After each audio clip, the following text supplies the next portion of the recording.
మీరు ఏదేదైతే కోట్లు కోట్లు మీరు వచ్చిన తర్వాత మంత్రులు ఎక్కున్నారో మీరు కూడా ఇవాళ పొంగులేటి గారు గెలిచింది కూడా బంజారా బిడ్డ ఓట్లతోనే.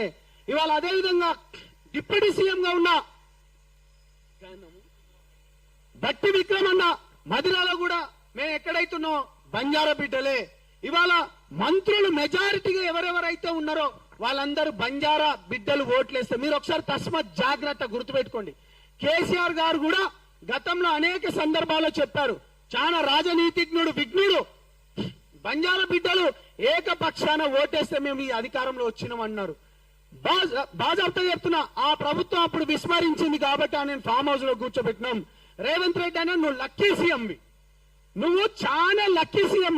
అట్టొచ్చి అక్కడ కర్ణాటకలో అక్కడ ఓడిపోతున్న బీజేపీ ఇక్కడ నుంచి వేరే వాళ్ళని మార్చుడుతోనే నీకు దారి తప్పి సీఎం అయినవు. కాబట్టి ఈ ప్రజలు